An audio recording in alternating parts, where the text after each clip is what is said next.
C'est au cœur du métier du product manager de dire non. Mais on dit pas non à un ministère, c'est pas possible. On peut dire non au ministère. Et donc le jeune, il va pouvoir consulter l'offre du spectacle et cliquer sur le player pour consulter la vidéo. L'objectif quand même, c'est encore une fois, c'est de renforcer ou diversifier les pratiques culturelles des jeunes.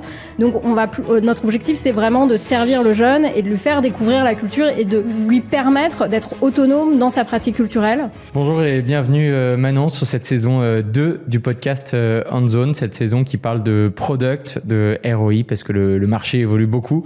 Aujourd'hui, on se rend compte que le product, la tech, etc. ont tendance à être pas mal challengés pour répondre à des besoins business. C'est aujourd'hui une rencontre un peu différente, puisque Manon, toi, tu travailles au Pass Culture, donc un service public qui n'a pas forcément une notion de ROI direct, mais qui a une notion différente, plutôt de taux de pénétration de marché, etc. Donc c'est ça qui va nous intéresser aujourd'hui. Et donc, bienvenue Manon sur ce podcast. Merci beaucoup Cyril. Trop bien. Eh ben, écoute, déjà, je te propose de te présenter, si tu veux, en 2-3 minutes, qui tu es et puis quel a été aussi ton parcours, parce que tu as eu un parcours de sales avant. Donc voilà, présente-toi pour notre auditoire. Tout à fait. Effectivement, alors avant même d'être sales, j'ai fait une école de commerce et puis j'ai commencé à travailler dans la culture au Palais de Tokyo ou à l'Opéra de Paris.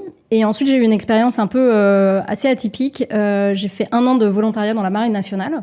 Donc peut-être qu'on reviendra sur ces éléments liés au service public dans un deuxième temps, mais ça explique aussi pourquoi maintenant je travaille au Pass Culture.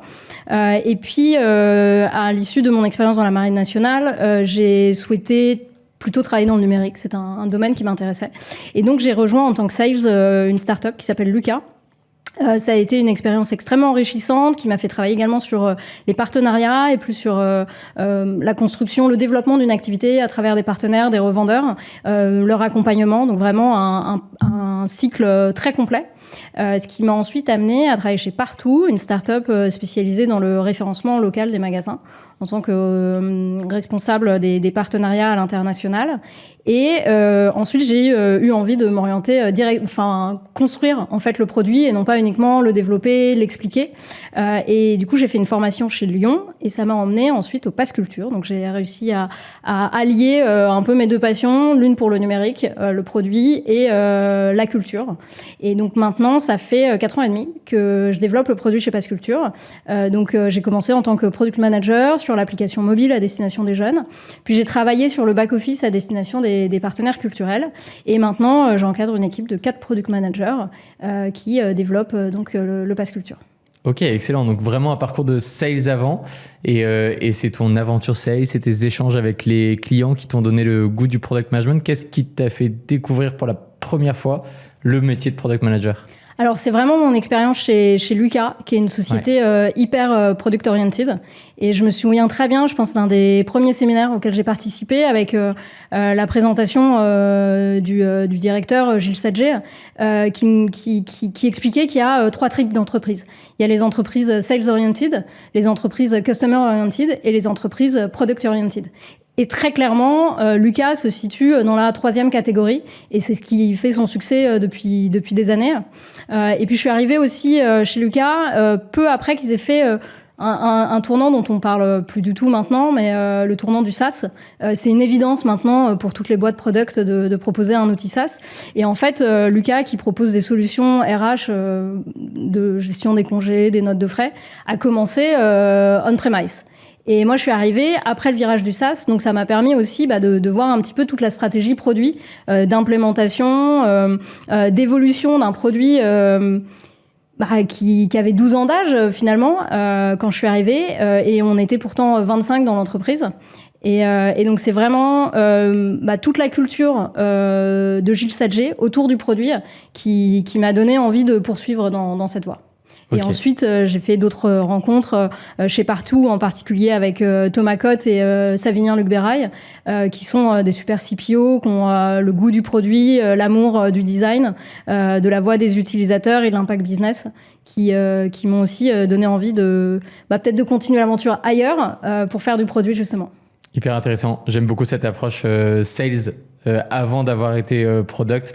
Ça montre aussi que tout ce que tu conçois, tout ce que tu vas mettre en prod, mine de rien, va falloir le vendre. Et puis, ça vient souvent d'une demande utilisateur ou client ou prospect auparavant. Donc, c'est toujours intéressant. Hyper intéressant. Tu m'as parlé au début d'une mission dans le public et tu m'as dit que ça avait un lien aujourd'hui avec le fait que tu as envie de travailler au Pass Culture. Pourquoi ? Le Pass Culture, ça se situe vraiment aux confluences de tout ce qui m'intéresse. Le numérique. Dans quelle mesure le numérique a un impact sur notre société et en particulier auprès des jeunes. C'est vraiment passionnant d'accompagner, maintenant on accompagne 90% des jeunes de 18 ans, de les accompagner dans leurs premiers pas sur une application, un produit numérique, aussi une démarche administrative parce qu'elle est assez bien cachée, mais on oublie qu'en fait il faut s'inscrire sur le Pass Culture, présenter sa carte d'identité, etc. pour pouvoir recevoir le crédit du Pass Culture. Et donc avoir un impact auprès de 90% des jeunes et de les accompagner aussi dans leur autonomie culturelle. Comme je te le disais tout à l'heure, moi j'ai commencé au Palais de Tokyo, à l'Opéra de Paris, je suis passionnée de culture et donc le Pass Culture était parfaitement au milieu entre le numérique, le produit, la culture et un impact extrêmement large auprès de tous les jeunes et des acteurs culturels sur le territoire français. Hyper intéressant. Donc, rappelons-le, le Pass Culture, c'est un dispositif d'intérêt général qui propose une app qui est gratuite, qui est géolocalisée et qui permet aujourd'hui à tous les jeunes d'avoir accès. Alors, je crois qu'avant le 31 mars, c'était une enveloppe de 300 €. Aujourd'hui, c'est un peu complexe, mais si on résume, on peut dire à peu près 150 € pour avoir un crédit pour pouvoir l'utiliser dans le domaine de la culture. Et c'est un domaine qui est à l'initiative du gouvernement pour pouvoir favoriser l'accès à la culture auprès des jeunes. C'est bien ça ? Exactement. Trop bien. Et c'est un vrai succès parce que tu l'as évoqué là pendant quelques secondes, mais vous avez réussi à avoir un taux de pénétration du marché de 90%, ce qui est absolument incroyable parce que ça représente dans mes notes à peu près 4,8 millions de jeunes qui en ont bénéficié ou qui sont en train d'en bénéficier. Tout à fait. Et comme une marketplace, comme d'habitude, ça fonctionne aussi avec des partenaires. Donc vous avez un peu plus de 43 000, je crois, partenaires culturels sur la place. C'est Exactement. Ça ? Exactement, donc un taux de pénétration de 90%. Si on voit le Pass Culture à la base sous le prisme d'une aide financière apportée aux jeunes, en règle générale, le taux de non-recours aux aides, il se situe aux alentours de 30%. Donc on va avoir environ 70% des bénéficiaires d'une aide potentielle qui vont effectivement la demander et la recevoir. Et donc ça, c'était vraiment notre premier objectif au démarrage du Pass Culture, c'était de toucher très largement le public qui devaient recevoir cette aide, qu'on doit accompagner dans leur... et donc nous, notre mission, c'est de renforcer et diversifier les pratiques culturelles des jeunes. Donc la première chose, c'est de leur dire, vous avez le droit à ces 300 €, venez les demander, c'est facile d'accès, vous n'allez pas avoir une procédure en 15 étapes pour demander votre crédit. Vous avez une application qui a été designée pour vous, avec un parcours qui est parfaitement designé, hyper simplifié, pour que vous puissiez recevoir vos 300 € le plus simplement possible. Et aussi... c'est ce que tu as dit, on fonctionne comme une marketplace, donc il faut des offres qui leur plaisent. Donc il y a eu deux objectifs principaux au début, convaincre les jeunes, leur dire c'est simple, vous y avez le droit, il n'y a pas de frein, essayer de lever un peu tous les freins, et aussi convaincre les partenaires culturels pour que les jeunes puissent puissent se dire ok, j'ai des choses à faire avec ces 300 €, et surtout que ce soit une culture qui leur parle, qui leur soit accessible. Donc on travaille avec nos partenaires culturels un peu le tone of voice, comment on démystifie une entrée au musée, comment on fait la promotion d'un spectacle qui puisse parler aux jeunes. Donc tout ça, on l'a co-construit avec les jeunes et avec nos partenaires culturels. Trop bien. On peut dire que cet objectif a été bien atteint, en tout cas, avec ce chiffre et d'ailleurs la portée que ça a eu. Alors, oui et non, parce que malgré tout, en tant que service public, on a un objectif il faut qu'on touche 100% des Français. Donc, on ne peut pas s'arrêter à ces 90%. Donc, le taux, il est en constante augmentation et on continue à travailler dessus parce que donc en fait la création du Pass Culture, l'idée du Pass Culture provient de trois problématiques initiales. Donc dans l'idée de la démocratisation culturelle, de faire en sorte que l'offre culturelle rencontre un public et qu'un public rencontre aussi une offre, puisse trouver des propositions culturelles qui leur permet de s'émanciper, de devenir des citoyens. Il y a trois grands freins. Le premier, c'est l'argent. La culture, parfois, ça coûte cher. Et le deuxième, c'est la connaissance de ce qui fait culture. Quels sont les musées, quels sont les spectacles, quels sont les livres, et la proximité de l'offre culturelle.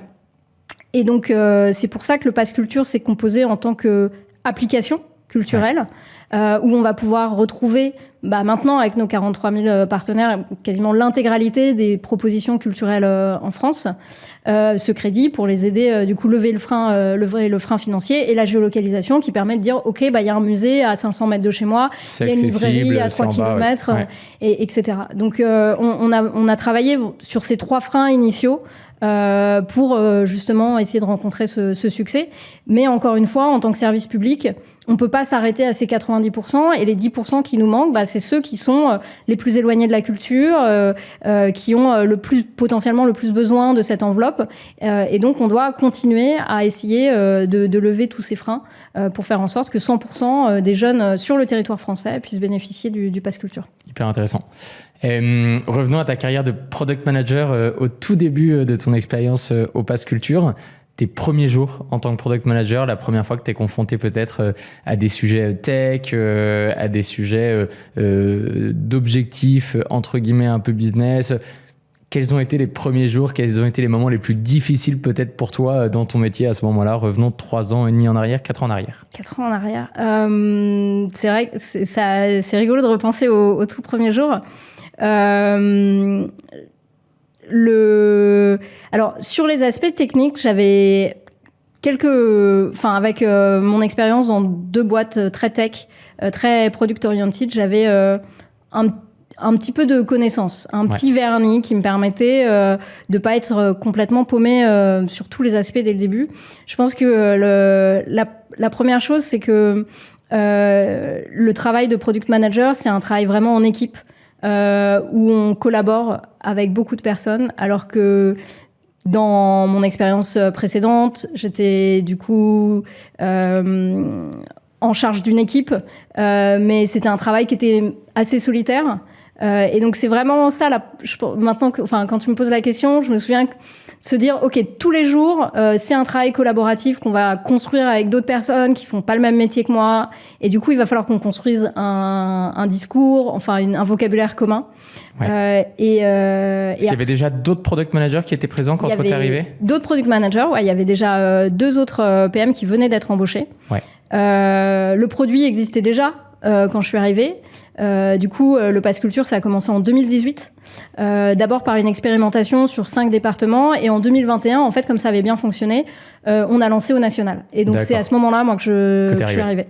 Okay. Et j'ai travaillé au tout début sur, en fait, notre stratégie initiale. Elle a été de lancer une application mobile. Ouais. Parce que c'est le médium des jeunes. Donc, c'était vraiment la bonne techno pour toucher notre audience.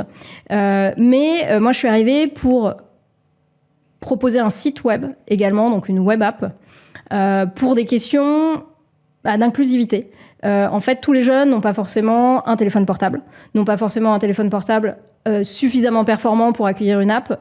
Des personnes en situation de handicap vont avoir parfois plus de difficultés à utiliser une application mobile.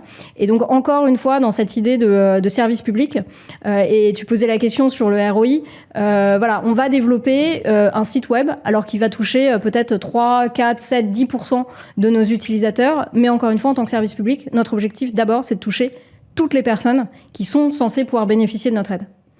Et donc dans ce cas-là, moi je suis arrivée pour développer cette web app. Pour aller chercher un pourcentage en fait en plus sur le marché de gens à toucher qui n'avaient pas accès à l'app mobile. Ok, hyper intéressant.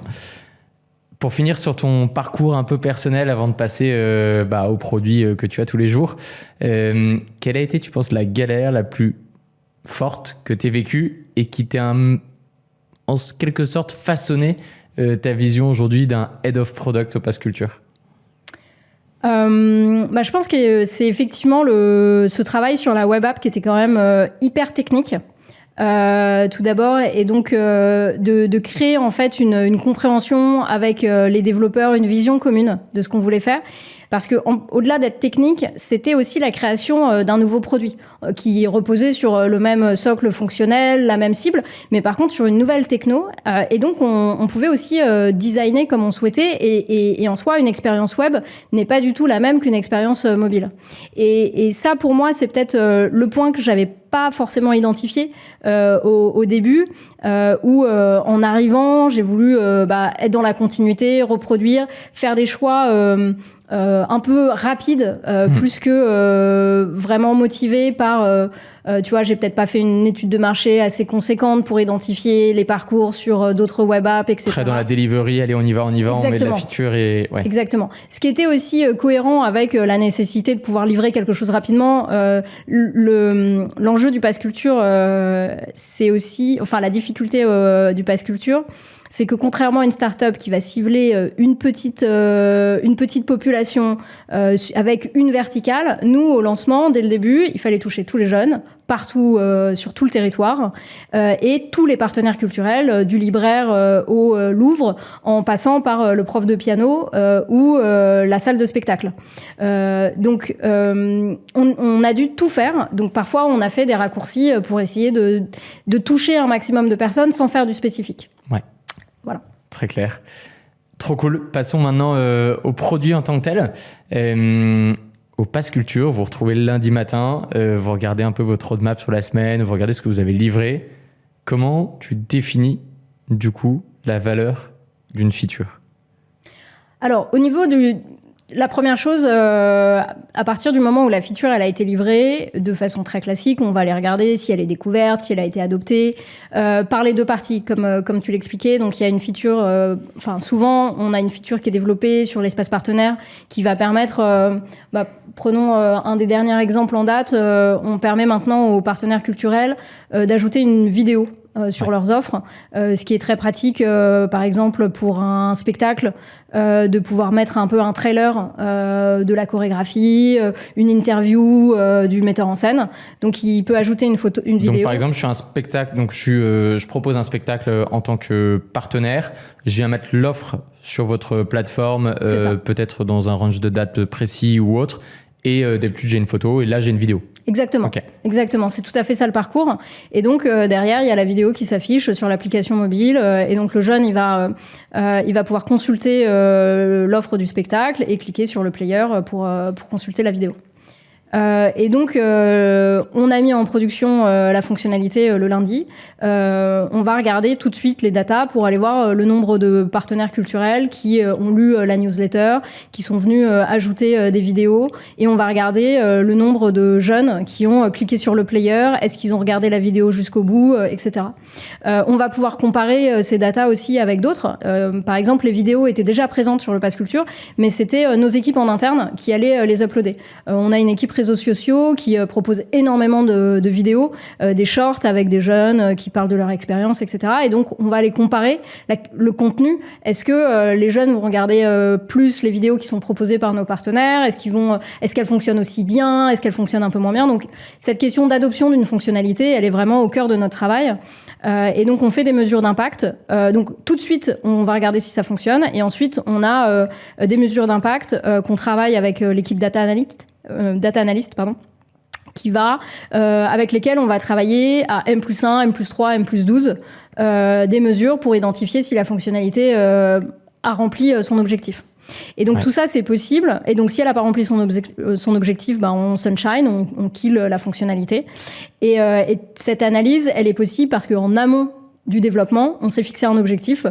On s'est dit, OK, quelle est la mesure du succès ? Qu'est-ce qu'on veut atteindre ? Par exemple, là, sur la première semaine, on a eu 1700 vidéos. On a eu 10% des partenaires qui ont proposé une vidéo. On s'était fixé comme objectif 8%. OK, on a rempli, on a réussi à faire ce qu'on voulait faire. Et donc là, on se demande ensuite, est-ce qu'on va plus loin ? On a eu beaucoup de retours de la part de nos utilisateurs. Pour le moment, on limite les vidéos uniquement aux vidéos hébergées sur YouTube. Beaucoup de nos utilisateurs nous ont demandé de pouvoir uploader des vidéos de Vimeo. Peut-être qu'on va faire les partenaires. Ouais. Peut-être qu'on va faire une V2 pour aller enrichir cette fonctionnalité. Et tu me parlais de certaines features que vous avez killées. Il y en a eu récemment des projets comme ça où toi, tu avais un grand espoir dans le fait que cette feature allait fonctionner, allait rapporter ça. Et en fait, il a fallu se rendre à l'évidence. Effectivement. Je me souviens moi-même d'avoir travaillé sur une fonctionnalité où... on étudie encore sur l'espace partenaire, on étudie vraiment beaucoup le funnel de création d'offres, qui est vraiment au cœur de notre activité. Sans offres, les jeunes n'ont rien à découvrir. Donc, il est fondamental que les partenaires puissent très facilement proposer des offres. Et donc, on monitore vachement ce funnel-là. Et on se rend compte que la première difficulté, c'est de choisir la catégorie à laquelle appartient l'offre. C'est assez classique, c'est comme sur Le Bon Coin, avant de proposer avant de vendre sa paire de chaussures, on doit identifier, ok, c'est un vêtement, c'est une paire de chaussures, etc. Je crois que maintenant tu mets le titre d'ailleurs sur Le Bon Coin et ça te propose la catégorie en fonction. On a voulu faire la même chose. Comme quoi. Voilà, la base du design, c'est de copier ce que font les autres. Donc on va regarder ce que font beaucoup de marketplace. Et donc, pour suivre ce que Le Bon Coin faisait et plein d'autres, on s'est dit on va suggérer 3 catégories à partir du titre et de la description. Donc pour ça, on a travaillé aussi avec notre équipe data scientist. Donc on a une équipe de data engineer, data scientist en interne au Pass Culture. On pourra en reparler tout à l'heure. Ils travaillent plutôt sur les algorithmes de recommandation en règle générale. Mais donc avec eux, on a travaillé sur l'analyse de notre base de données pour voir en fonction du titre et de la typologie de partenaire. Globalement, un libraire, il va proposer un livre. On n'a peut-être pas besoin de lui demander de nous dire que c'est un bouquin. En règle générale, dans 99% des cas, une offre qui crée, c'est un livre. Et ça n'a pas fonctionné. Les partenaires, les utilisateurs, on leur proposait 3 catégories et de pouvoir choisir autre, ils cliquaient sur autre et ils allaient chercher une des catégories qu'on leur avait suggérées. Donc la fonctionnalité n'était pas du tout pertinente. Que ce soit des nouveaux utilisateurs ou des anciens utilisateurs, ça fonctionnait pas du tout, donc finalement on l'a killé. Donc là vous étiez une semaine après la mise en prod et on s'est laissé 2 mois parce que c'est toujours difficile de prendre la décision, mais globalement la décision on aurait pu la prendre au bout d'un mois. Et là vous vous retrouvez et vous dites ok c'est pas adopté, revenons à l'ancienne version, on met à la poubelle ce qu'on a fait et ça aurait été un apprentissage intéressant. Exactement. On a fait une autre itération, on n'est toujours pas hyper satisfait de l'itération. Et on pourra continuer, mais effectivement on a préféré ne pas avoir une fonctionnalité qui était pas efficace et du coup de mettre à la poubelle ce code et d'essayer de trouver d'autres idées pour répondre à ce besoin. Hyper intéressant. Maintenant sur le Pass Culture, tu l'as dit, 90%, l'idée c'est d'aller chercher les 100% évidemment. Quel est le principal objectif là sur 2026, fin 2025-2026 qu'on vous a fixé ? Alors, les 90% en soi, ils sont toujours extrêmement importants, mais c'est pas forcément notre ROI. C'est pas vraiment là exactement qu'on va chercher de l'impact. C'est plus un moyen pour chercher réellement notre impact. Comme je te l'expliquais au début, l'objectif du Pass Culture, c'est de renforcer et diversifier les pratiques culturelles. Donc, on est obligé d'avoir des jeunes et des partenaires pour le faire. Mais ce qu'on veut réellement, c'est de permettre aux jeunes de découvrir un peu toute l'offre culturelle en France et c'est de tester des nouvelles choses. Oui. Donc au final, l'objectif depuis 2-3 ans, c'est plutôt d'aller étudier à quel point le jeune est en capacité de découvrir découvrir des aspects de la culture qu'il ne connaissait pas. C'est-à-dire qu'en gros, vous ayez de plus en plus d'offres en fait, des partenaires et de plus en plus d'utilisateurs qui varient leurs investissements sur leur compte, leurs achats sur leur compte en disant il a fait 10% sur celle-là, 10% sur celle-là de son enveloppe globale. Exactement. C'est vraiment ça l'objectif. Alors, on le mesure à travers les réservations en tant que telles. Donc, ce que tu dis en termes d'investissement, comment je vais dépenser mes 300 €. Et donc, parfois, c'est pas évident parce que sur le Pass Culture, tu peux t'acheter un piano à 300 €. Donc, en termes de diversification, c'est dès le premier achat, on perd l'utilisateur, donc pas de rétention, et il aura consommé un seul bien avec son Pass Culture. Donc, il y a zéro. On n'est plus du tout en capacité à travers la réservation, de lui proposer d'acheter d'autres choses. Et est-ce que du coup, vous limitez un peu cette valeur des offres, enfin, où vous incitez les partenaires à dire, bah voilà, il faut mettre des offres qui sont quand même assez petites pour pas que la personne utilise tout son pass culture dans une des offres ou pas? Non, parce que, encore une fois, enfin, le secteur culturel, il est tellement varié Oui. on a envie de développer la pratique artistique aussi. Et donc, je me souviens de cette histoire du piano. J'avais interviewé un jeune qui m'avait dit justement, j'attendais mes 18 ans, je me suis inscrite sur le Pass Culture. J'ai dépensé, je voulais un piano, j'ai acheté un piano avec mes 300 €. Donc moi, j'étais extrêmement déçue en tant que product manager parce que je venais de perdre un utilisateur. Bah oui. Mais en même temps, j'étais hyper contente pour lui. Il avait pu, maintenant, il avait eu une pratique. Enfin, il savait pas jouer du piano, il jouait juste de la guitare avant. Et du coup, il était devenu musicien. Enfin, il avait développé sa pratique musicale. Donc, on va. L'objectif, quand même, c'est, encore une fois, c'est de renforcer ou diversifier les pratiques culturelles des jeunes. Donc, notre objectif, c'est vraiment de servir le jeune et de lui faire découvrir la culture et de lui permettre d'être autonome dans sa pratique culturelle, de plus avoir peur de rentrer dans un musée, de pouvoir jouer du piano parce qu'on a pu l'aider à acheter un piano, de pouvoir prendre des cours de piano s'il le souhaite, enfin voilà, tout ça. Et donc nous, notre objectif, c'est, donc on va suivre maintenant un score de diversité. D'accord. Où du coup, on va regarder au niveau des réservations. Alors il y a le score, il prend en considération plusieurs critères. On va les regarder. S'il a ça, il est pour vous en interne, il est pour nous en interne, mais on le partage aussi avec le ministère de la Culture. D'accord. Donc tu me demandais quels sont les objectifs sur lesquels on travaille. Ces objectifs, ils sont partagés avec le ministère de la Culture, parce qu'on est un opérateur du ministère. Donc à ce niveau-là, on va les regarder. Si le jeune utilisateur a acheté un livre, puis il est allé au cinéma, est-ce que s'il est allé 2 fois au cinéma, est-ce qu'il est peut-être allé dans 2 cinémas différents, donc il a découvert un nouveau partenaire culturel? Est-ce que il est allé voir d'abord un thriller et ensuite il est allé voir un film d'amour, donc il a découvert un nouveau genre? Donc voilà, il y a un certain nombre de paramètres. Le point d'accroche est hyper important en fait pour vous, c'est-à-dire c'est un peu la raison peut-être pour laquelle le jeune vous a découvert, non, j'imagine, alors, ça, son premier achat. Effectivement, alors on essaye, c'est assez difficile. On sait que en règle générale, le jeune va télécharger l'application, s'inscrire sur le Pass Culture parce qu'il a déjà une idée en tête. Ouais. Et ça, c'est quoi? C'est 80% du temps, j'imagine? Alors, pas tout à fait, parce je me souviens plus de la stat exacte, mais on a quand même un certain nombre d'utilisateurs qui vont pas consommer leur crédit au bout de 30 jours. Donc c'est une métrique qu'on suit et on essaye de l'augmenter, de faire en sorte qu'il y ait vraiment une première démarche, parce que le tout, c'est pas uniquement d'avoir un taux de pénétration de 90%, mais c'est qu'ils utilisent réellement le Pass Culture, qu'ils dépensent leur argent, qu'ils découvrent des offres. Donc c'est une métrique qu'on va suivre, un KPI qu'on va suivre très précisément en moins de 7 jours. Est-ce qu'il a fait une première dépense? Parce que c'est vraiment ce qui concrétise son utilisation du Pass Culture. Et on voit qu'il y a des stratégies d'achat qui sont assez différentes.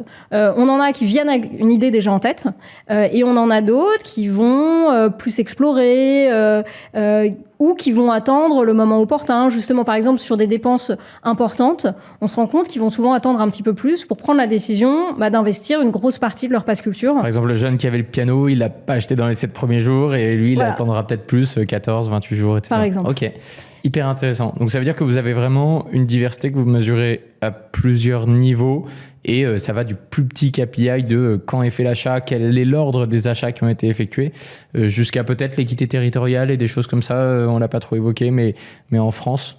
Oui, alors c'est un sujet qui est extrêmement important. Globalement, en termes d'usagers, on a des jeunes un peu partout sur le territoire français, avec des territoires qui sont hyper fans du Pass Culture. En Bretagne, on a 99% des jeunes Bretons qui ont le Pass Culture. Aux Antilles aussi, en Guadeloupe, en Martinique, on est hyper contents parce qu'en fait, on touche vraiment toute la population. Parce qu'il y a plus de publicité qui a été faite ou plus de communication dans les écoles, ou t'as pas de raison qui explique ça? On pourrait avoir plein de raisons et je pense que mes collègues qui s'occupent plus précisément d'être au contact, parce qu'en fait, on a une équipe de plus de 50 personnes dans chacun des territoires pour aller à la rencontre des partenaires culturels ou des jeunes. Donc, ma collègue Caroline, qui a développé le Pass Culture en Bretagne, dira que c'est la fierté bretonne d'être toujours les premiers. Voilà, il y a plein de raisons qui vont expliquer les écarts. Mais effectivement, on est hyper content de voir que dans certains territoires, on est vraiment arrivé au top et on a encore des défis sur d'autres territoires. Mais globalement, encore une fois, il y a eu un maillage grâce à l'implémentation de personnes du Pass Culture partout en France, au contact aussi des acteurs du ministère, les DRAC, les directions régionales des affaires culturelles, qui nous aident aussi à développer en fait cette politique. Mais dans tous les cas, c'est possible que si on a des offres culturelles de proximité. Et donc, c'est un des gros défis aussi pour 2025-2026, ce qui s'inscrit dans la politique du ministère de la Culture autour de la ruralité, du développement de l'offre culturelle du développement de la rencontre culturelle entre les usagers et les acteurs dans les territoires plus ruraux. Donc, nous, on est aussi vraiment un moyen pour développer tout ce maillage toute cette rencontre entre les jeunes et les acteurs culturels. Hyper intéressant. Bon, ça, c'est vraiment votre KPI clé là qu'on a abordé un peu sous tous les angles, mais qui vous permet de mesurer peut-être la valeur d'une feature, là où un commerce plus B2B, B2C, très orienté ROI, va le mesurer avec de l'argent ou du gain ou de l'abonnement, etc. Vous allez le mesurer comme ça et c'est passionnant. Trop bien. Maintenant, moi, ce que je te propose d'aborder, c'est que ça me fait penser à un sujet. Tu vois, quand j'étais jeune, je me souviens que Boursorama Banque, il faisait des offres de parrainage et il disait, si tu crées un compte, tu as 180 € offerts, etc. Alors moi, premier, je m'étais rué là-dessus, j'avais créé mon compte, mais j'avais jamais utilisé Boursorama Banque. J'avais touché mes 180 €, je les avais virés sur mon compte bancaire à moi, mais j'avais jamais utilisé Boursorama Banque par la suite. Donc ça me fait un peu penser à ça, c'est-à-dire que vous offrez un chèque. Votre enjeu, c'est d'avoir déjà un nombre de comptes utilisateurs créés, des gens qui touchent leur chèque. Comment tu fais de la rétention dans ce système-là ? Ouais, c'est effectivement hyper compliqué. Et comme je te le disais tout à l'heure, parfois, on a nos utilisateurs qui vont dépenser tout leur argent d'un coup. Et donc, à partir de là, on est content. On a rempli notre objectif qui était de lui permettre d'utiliser son Pass Culture, d'utiliser son chèque en soi culture. Mais derrière, il va peut-être plus jamais revenir sur l'application, ce qui est quand même très décevant en termes de stratégie produit. Et donc, on a développé un certain nombre de techniques. Et aussi, ce qui est un peu la spécificité peut-être du Pass Culture par rapport à d'autres produits, c'est qu'on va pas utiliser des techniques type dark pattern ou gamification qui vont à l'encontre en fait de notre éthique du numérique. Donc on va pour la rétention plutôt essayer d'aborder en fait on travaille sur un domaine qui est passionnant, qui est celui de la culture, où il y a un contenu qui est extrêmement riche.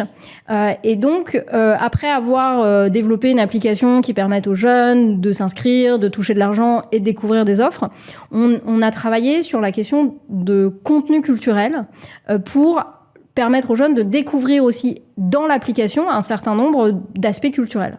Par exemple, au-delà des offres, on va permettre aux jeunes de découvrir les artistes alors, les artistes, c'est un très grand terme. On va, par exemple, lui permettre de découvrir Victor Hugo. Quand on regarde la page d'un livre, on va pouvoir ensuite aller naviguer plus en profondeur dans l'application pour découvrir du contenu culturel, donc la biographie de Victor Hugo, par exemple, ou celle de Billie Eilish, quand on va... avant d'acheter le concert de Billie Eilish. Donc, on est en train de travailler, en fait, toute cette dimension de contenu culturel. Et donc, je te parlais de notre étude d'impact, enfin de l'impact qu'on mesurait au niveau de la diversification, de la diversité des offres qui sont réservées. On va également mesurer la découvrabilité du contenu. Dans quelle mesure on a, je crois, 180 000 offres à peu près qui sont créées par mois. Dans quelle mesure on permet aux jeunes de les découvrir et d'apprendre quelque chose ? En fait, votre rétention, c'est la délivrabilité des offres. Alors, la rétention au niveau des jeunes, on va quand même de façon très classique la calculer au nombre de réservations. Est-ce qu'ils reviennent faire des réservations ? Est-ce qu'il y a plusieurs sessions ? Par exemple, en moyenne, on a 15% de nos utilisateurs qui reviennent chaque mois et qui font à peu près 2 sessions. Donc, on va regarder vraiment des métriques hyper classiques d'usage de l'application. Ouais. Mais ensuite, au niveau du pourquoi ils reviennent, on va essayer de leur pousser du contenu qui va les intéresser, qui va leur permettre aussi d'ouvrir un petit peu leurs horizons culturels. Donc pour atteindre votre objectif de diversité et de faire en sorte qu'elle soit découverte. Exactement. Hyper intéressant. Aujourd'hui, est-ce que ça a été, enfin à l'époque en tout cas, est-ce que ça a été une douche froide un peu quand tu as regardé le nombre de jeunes qui pouvaient revenir sur l'application VS ceux qui étaient venus pour la première fois et qui avaient utilisé l'ensemble de leur crédit? Oui, alors une douche froide, encore une fois, oui et non, parce qu'on est quand même très content qu'ils aient utilisé tout leur crédit et on a atteint, en soi, on a atteint une partie de notre objectif. Et l'idée aussi quand même derrière le Pass Culture, en tout cas il y a un point que j'ai pas mentionné jusqu'à présent, mais le Pass Culture, au final, c'est 2 politiques. Il y en a une première qui est à destination des jeunes, donc c'est la plus connue, c'est l'application où le jeune va donc recevoir 150 € oui. et découvrir un peu toute la programmation, toute la richesse culturelle autour de chez lui. Et il y a un deuxième versant qui est ce qu'on appelle la part collective, où là, ce sont des offres proposées par nos partenaires culturels, mais à destination des enseignants. Et donc, ce qu'on voit, c'est que y a une partie du Pass Culture où la découverte, elle est guidée, elle est accompagnée par un enseignant, et une autre partie où le jeune est autonome. Donc, c'est très bien aussi que nos utilisateurs sur l'application sont complètement autonomes et décider de dépenser l'intégralité de leur crédit. Donc les enseignants vont pouvoir dire aller sur le Pass Culture et... Alors c'est pas tout à fait ça. En fait, les enseignants, ils ont une autre plateforme qui est développée par le ministère de l'Éducation nationale, oui, où ils vont découvrir en fait toute une programmation qui leur est destinée. Des séances de cinéma spécifiques pour les scolaires, des propositions par exemple d'une photographe pour intervenir dans une salle de classe pour expliquer le traitement d'une image. Donc voilà, des cycles qui se font, enfin des interventions d'éducation artistique et culturelle qui se font soit in situ chez les acteurs culturels, soit dans les classes. Ok. Et donc ça, c'est une politique très vieille, qui a été développée à l'issue de la Seconde Guerre mondiale pour rapprocher la culture et l'éducation et développer une première approche de l'art et de la culture au sein des écoles. Et donc nous, on se situe en fait dans la continuité de cette histoire longue où donc les enseignants vont proposer des actions culturelles aux jeunes. Et on aimerait bien que les deux parts soient réconciliées, effectivement, et que les enseignants puissent dire sur ton Pass Culture, tu pourrais découvrir ça, ou comme que les jeunes puissent dire aux enseignants, en fait, il y a ça sur mon Pass Culture. Il y a ça sur mon Pass Culture. Voilà, exactement. Okay. Et on aimerait bien qu'il y ait plus de discussions entre les deux. Ok. Quelles pistes vous avez explorées, qui ont fonctionné d'ailleurs ou qui n'ont pas fonctionné, pour transformer cet usage one-shot en une habitude chez les jeunes? Alors vraiment, l'objectif maintenant, c'est de développer le contenu. Et c'est ce qu'on est en train de faire. Et donc, c'est ce qui va également nous permettre... Enfin, on a choisi cette stratégie parce que c'est ce qui nous permet aussi de développer l'habitude chez les partenaires culturels. C'est eux qui proposent du contenu, globalement. Donc, en fait, dans notre stratégie d'engagement, on leur propose d'aller plus loin que juste la création d'offres. D'autant plus que cette création d'offres, elle peut se faire de façon complètement automatisée et un peu... sans passer par le Pass Culture. Depuis le début, on travaille donc avec plein d'acteurs de la culture et un libraire, il a plus de 40 000 références dans sa librairie. Un cinéma, il a une programmation qui change toutes les semaines, il a peut-être 5 salles de cinéma et 10 films qui changent toutes les semaines. Donc, au début, on leur a dit, vous pouvez tout créer sur le Pass Culture à la main, et ils nous ont regardé, et ils nous ont dit, non, je vais pas créer 40 000 références à la main. Donc, en fait, on dispose d'une API qui leur permet de brancher leur outil de billetterie, leur outil de gestion de stock, et de créer automatiquement, en fait, tous les bouquins qui sont disponibles. Vous avez les intégrations majeures, en gros, de l'ensemble de ces partenaires. Et donc ça a dû être un gros boulot technique, d'ailleurs. C'est un gros boulot technique. Et effectivement, d'abord, on a intégré les logiciels du marché. Ouais. Et on a inversé la tendance depuis 2-3 ans, où on a dit maintenant, on a une API qui est ouverte et c'est à vous de vous intégrer. Comme ça, on est encore plus large. Et effectivement, avant, c'était la dominante majeure de notre roadmap produit, et qui nous obligeait de faire du spécifique. Et donc, on a inversé la tendance confiance maintenant, et donc n'importe quelle billetterie. Maintenant vous êtes connus, c'est bon, les gens doivent compter sur vous et voilà, vous ne plus trop compter sur les gens. Exactement. Alors on compte toujours vachement sur eux, mais disons que ça nous permet d'être beaucoup plus universel et beaucoup plus généraliste. Mais du coup, avec la force de cette API, c'est de proposer beaucoup d'offres. Le désavantage de cette API, c'est qu'on n'a pas d'utilisateurs côté partenaire culturel. Et on n'a pas forcément plus de contenu enrichi, plus de contenu ad hoc pour les jeunes qui vont les faire être plus actifs sur l'application. Oui, parce qu'en fait, tu as les mêmes contenus qu'un libraire aurait sur son site ou que... Exactement. Voilà. Donc, c'est de venir enrichir l'offre pour la rendre attractive. Et un peu ce que tu disais au début pour faire en sorte que le jeune soit séduit par ces données-là. Mais du coup, c'est un enjeu complexe, ouais. Et donc on va proposer, je te parlais des vidéos, on permet aux partenaires de proposer des critiques aussi, enfin leur avis, un petit peu, tu vois, le carton Bristol sur la table du libraire, il peut faire ça aussi chez nous. Et c'est ce qui va aussi nous permettre de développer la recommandation sur le Pass Culture.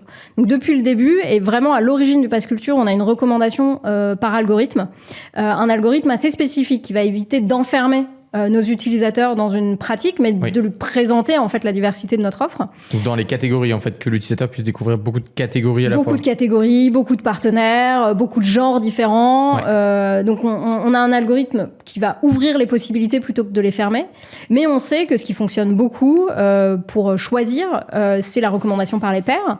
Donc on a des clubs ambassadeurs qui vont aller visionner des films, faire des critiques, faire des recommandations. Et on a aussi nos partenaires qui vont faire des recommandations. Et qui vont publier ça sur l'application.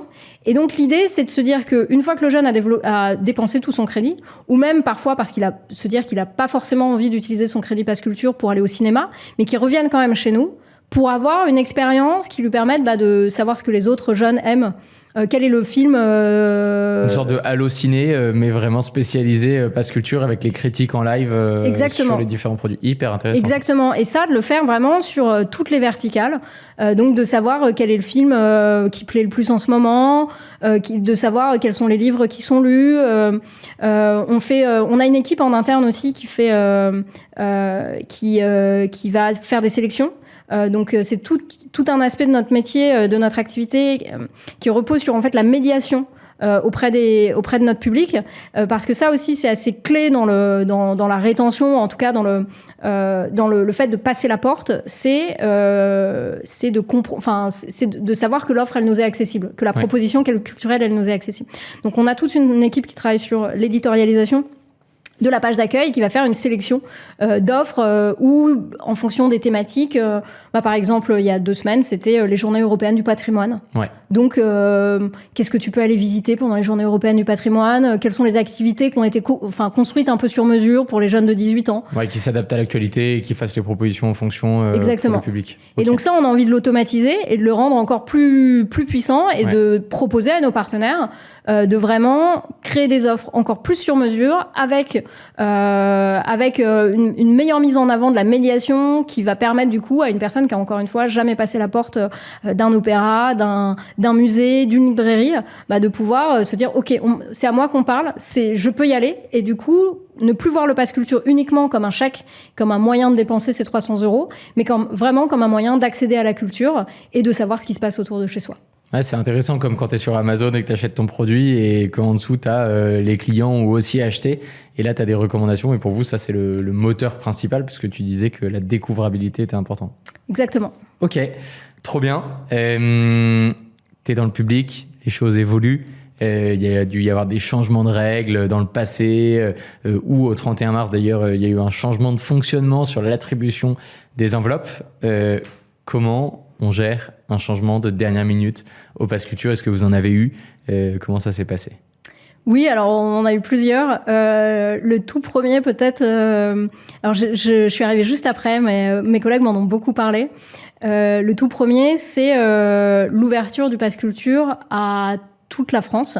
Donc, comme je te le mentionnais un peu plus tôt, au début, ça a été une expérimentation. On a commencé dans 5, puis 14 départements. Et puis ensuite, l'expérimentation fonctionnant, Emmanuel Macron a décidé, donc c'est vraiment une décision du président de la République, a décidé d'étendre cette politique à l'ensemble des Français. Et on a appris par un tweet d'Emmanuel Macron qu'on devrait ouvrir l'application à tous les Français. Donc là, tu te réveilles, enfin en tout cas tes collègues se réveillent un matin et voient ça? Exactement. Donc, alors, on l'avait un petit peu anticipé parce et c'était l'objectif qu'on visait, que le pass culture soit généralisé vraiment et que la politique prenne de l'ampleur et puisse toucher l'ensemble des Français. Et donc, c'était des discussions qu'on avait avec le ministère en amont, mais du coup, on a appris le jour de l'ouverture, comme tous les Français. Et là, vous aviez combien de temps ? Ah ben on avait rien. Enfin, ça devait être fait quoi. Ça devait être fait. Alors l'application elle existait déjà c'était la date précise d'ouverture qu'on connaissait pas. Mais effectivement derrière, on n'avait pas forcément anticipé autant de succès parce que le meilleur VRP qu'on pouvait espérer avoir c'était le président de la République. Donc on a eu un trafic énorme, un nombre d'installations, de connexions énormes qui ont fait péter les serveurs. Ouais. Donc on a dû écoper pas mal derrière. Mais en tout cas on était hyper contents de voir le succès et cette décision. Hyper intéressant. Et ensuite, après, maintenant, on a vraiment une culture produit très prononcée au Pass Culture, avec la compréhension de toutes les personnes en interne et également du ministère de la Culture, qui, en fait, est un peu comme notre investisseur, c'est notre stakeholder principal, du temps nécessaire au développement, du fait que la construction d'une fonctionnalité, elle se fait avec les utilisateurs. Donc, il y a un temps de conception aussi qui est extrêmement important. Au-delà du temps de développement, il y a un temps de conception pour s'assurer du succès de ce qu'on va faire. Et donc, on arrive à anticiper au maximum un peu les décisions. Les différents sujets, parce que vous avez une culture produit bien instaurée. Ouais, c'est hyper intéressant. Est-ce que tu as un exemple d'une fois où tu as dit non à une feature ? C'est-à-dire que... Tous les jours. Ok. Non à qui ? Non à des utilisateurs ? Non à plutôt au ministère de la Culture qui te demande d'aller développer quelque chose ? Comment ça s'est passé ? Alors, c'est au cœur du métier du product manager de dire non. Mais on dit pas non à un ministère, c'est pas possible. On peut dire non au ministère. En fait, comme je te l'expliquais tout à l'heure, contrairement à une start-up classique, on fait tout pour tout le monde. Oui. Ce qui fait qu'on ne peut pas tout faire pour tout le monde. Donc, on a une roadmap, on a un backlog qui est rempli pour les 20 prochaines années. Et donc, quand un libraire nous demande de faire une évolution, potentiellement, on lui dit non parce qu'à ce moment-là, on est en train de faire une évolution on est en train de mettre en place l'API qui va permettre aux billetteries de proposer les spectacles. Et parfois également avec le ministère. En tant que service public, on est encadré par les décrets. Et donc, en amont de la promulgation des décrets, on discute avec nos ministères, donc que ce soit le ministère de la Culture ou le ministère de l'Éducation nationale sur la part collective, pour aussi co-construire avec eux le futur du Pass Culture et s'assurer qu'on soit en capacité de réaliser ce qui va nous être demandé. Ah, ok, très bien. Et, aujourd'hui, vous êtes dans un milieu où vous devez rendre des comptes. J'ai vu d'ailleurs un rapport, je crois, fin 2024, extrêmement complet, qui expliquait comment le pass culture avait été adopté, etc. Vous avez une grosse culture de la transparence, j'ai l'impression. Même vous avez un Notion, je crois, sur votre culture produit, etc. Comment on rend des comptes quand on travaille au pass culture sans tomber dans les faits très comme, tu vois, je sais pas, je peux prendre l'exemple de nous, quand on bosse avec des clients, on se dit au début, tu vois, quelle métrique on veut atteindre avec cette feature. Et je sais que si on attendait la fin de la feature, on trouverait toujours une métrique à notre avantage pour dire, cette feature, elle a été adoptée, tu vois. Oui, complètement. Alors, je vois très bien. J'ai l'impression que ça, c'est plutôt le travers, parfois, de l'équipe qui a développé quelque chose, de vouloir que ce soit toujours une réussite. Déjà, au sein même de l'équipe produit et de l'équipe technique, on a défini des principes. Ces principes-là qui vont guider à chaque fois les choix qu'on va faire. Et dans ces principes, on en a un qui est d'oser réussir, d'échouer et de toujours être en capacité d'analyser en fait ce qu'on a fait. Et cela de la façon la plus honnête et transparente possible. Donc on a cette culture au sein de l'équipe produit et tech, mais c'est aussi une culture qu'on partage de façon très transverse au sein du Pass Culture. Et ça, c'est possible, entre autres, grâce, encore une fois, à l'équipe Data Analyst avec lesquels on travaille et qui travaille pour toutes les directions du Pass Culture. Ceux qui sont garants, en fait, de quelle métrique on va présenter, quand, où et comment, quoi. Exactement.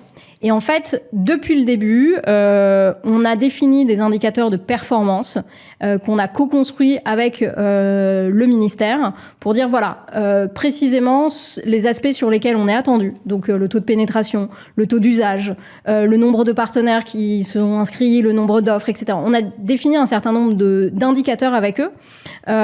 Et on a réussi à avoir un vrai dialogue aussi pour avoir des indicateurs produits. Donc, on a des indicateurs de rétention, d'activation, vraiment sur toutes les dimensions du funnel.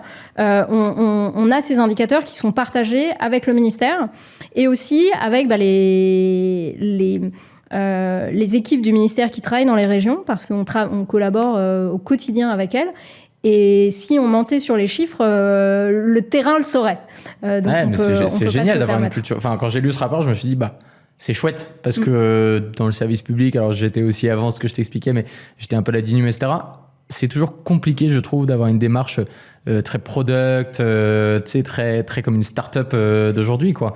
On a de la chance, c'est que en fait, le Pass Culture a été initialement développé par Betagouv, qui a cette culture produit, qui a cette culture start-up au sein de l'État.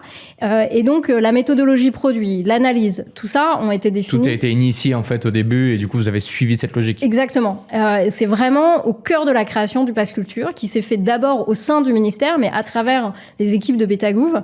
Et donc, ensuite, on est passé à l'échelle. Et donc, bien évidemment, qu'on garde cet ADN, cet historique, et qu'on fait en sorte que maintenant qu'on est plutôt une scale-up plus qu'une start-up, on garde la même méthodologie, la même philosophie et la même transparence, que ce soit pour nos équipes en interne ou vis-à-vis de nos stakeholders, de nos utilisateurs. Hyper intéressant, Manon. Il nous reste 6-7 minutes, donc on va aborder un peu ta vision aussi par la suite du rôle peut-être d'un product manager. Mais en tout cas, toute cette partie, je l'ai trouvée hyper intéressante parce que ça nous montre comment on peut piloter un produit d'une façon différente, mais toujours avec une notion quand même derrière d'atteindre un objectif. Et vous, votre objectif, c'est de faire en sorte que les jeunes découvrent de plus en plus d'offres culturelles. C'est hyper intéressant, je trouve, de voir tous les mécanismes, les échecs que vous avez rencontrés, et puis les belles réussites aussi, pour voir ça. Quelle est un peu ta vision demain du rôle d'un product manager? L'arrivée de l'IA, on en a beaucoup parlé. Est-ce que les product managers deviendront des développeurs? Est-ce que les développeurs deviendront des product managers? Bon, ça, c'est des choses peut-être un peu abstraites, mais quel est pour toi le rôle du product manager de demain et qu'est-ce que l'IA lui permet de faire de plus que ce qu'il pouvait faire avant? Je pense que en soi, le rôle, avec l'arrivée de l'IA, va pas tellement changer. Plus le quotidien est en train d'évoluer. En revanche, moi, je vois vraiment le product manager comme un trait d'union entre les différentes équipes en interne, comme un traducteur. Et ça, on en aura toujours besoin. Moi, je suis convaincue que les développeurs resteront, que cette fonction restera, qu'il y a des choses, il y a une expertise qui va pas être diluée sur d'autres métiers à travers l'IA.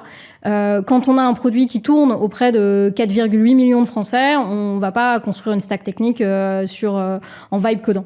Donc, moi, je suis persuadée que le rôle du product manager, qui est, pour revenir sur ce que tu disais à l'instant, la mesure de l'impact, c'est parce qu'on a discuté en interne et qu'on s'est aligné sur ce qu'on voulait faire. C'était pas évident de se dire que notre objectif, c'était de renforcer, diversifier les jeunes. On a dû vraiment tous s'installer autour de la table, se dire est-ce que c'est ça notre objectif, comment on le mesure? Et ça, c'est le rôle du product manager, la première chose. Et ensuite, pour qu'on réalise cet objectif qu'on a, on travaille au quotidien avec des développeurs. Et je suis persuadée que ça va pas bouger. Par contre, au quotidien, se dire par exemple, j'ai envie de tester une landing page, ça, on peut le faire. On peut le faire beaucoup plus rapidement qu'on pouvait le faire avant. Mais une fois qu'on a testé, ça fonctionne pas. Et là, on passe à l'échelle et on va en discuter, on va implémenter ça avec les développeurs. Ouais, je suis hyper aligné avec ça. C'est-à-dire que le product manager, globalement, il peut aller beaucoup plus loin et plus vite aussi, mais beaucoup plus loin que, par exemple, il y a 5 ans. C'est-à-dire que j'en sais rien pour le Pass Culture, mais s'il est avec un utilisateur, il réfléchit à une fonctionnalité avec lui, il peut limite aller la prototyper dans son coin, mais de façon live, avec une vraie database, etc. Et la tester avec lui, et puis se dire, j'ai peaufiné mon produit, donc je l'ai dérisqué en quelque sorte, et là, je passe le besoin bien mieux exprimé aux développeurs, peut-être. Complètement. Ok, hyper intéressant ta vision. aujourd'hui, ta vision aussi du pass culture, comment tu penses qu'il va évoluer? Et dans 5 ans, le pass culture, pour toi, ça sera quoi? Alors, ce qu'on espère, c'est de pouvoir, et on est tous assez alignés là-dessus, c'est de pouvoir passer encore un cran supérieur. On a prouvé que l'application, elle était pertinente pour les jeunes de 18 ans. Pourquoi elle ne le serait pas pour les jeunes de 25 ans, de 30 ans? Moi aussi, je veux mon enveloppe.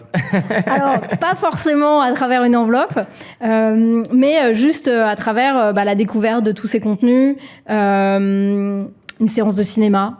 On peut la trouver sur le Pass Culture. Si un bouquin qu'on a envie d'acheter est disponible dans une librairie et pas dans une autre, on peut le savoir sur le Pass Culture. Si on a envie de découvrir la dernière exposition au Louvre, elle est sur le Pass Culture. Donc, dans 5 ans, moi, j'aimerais bien me dire qu'on a, 25% des Français de 15 à 35 ans qui sont sur qui utilisent le Pass Culture tous les mois pour aller découvrir toute la proposition culturelle qui existe sur leur territoire. Ou même pour planifier leurs vacances. Je sais pas, tu as envie d'aller à Lille, passer un week-end. Quelles sont les expos qui sont disponibles? Si tu veux aller voir un spectacle, aller voir un concert. Tout ça, en soi, les jeunes de 18 ans peuvent le faire sur le Pass Culture. Ce serait cool que tout le monde puisse le faire sur le Pass Culture. Et en soi, c'est possible. L'application, comme tu le disais, elle est gratuite, elle est géolocalisée. Dès maintenant, tu peux aller dessus et pour planifier tes sorties culturelles. J'adore, trop bien. Merci Manon pour toutes ces explications, de nous avoir fait découvrir un peu le Pass Culture, ton métier et puis aussi ta vision. Merci de nous avoir écoutés. Vous avez sûrement plein de questions qui vont venir de ça. N'hésitez pas à les mettre en commentaire ou à partager vos remarques également sur un produit à impact dans le secteur public. Et puis on se retrouvera pour le prochain épisode très bientôt. Merci beaucoup Manon. Merci Cyril. Trop bien. T'as aimé ? Super.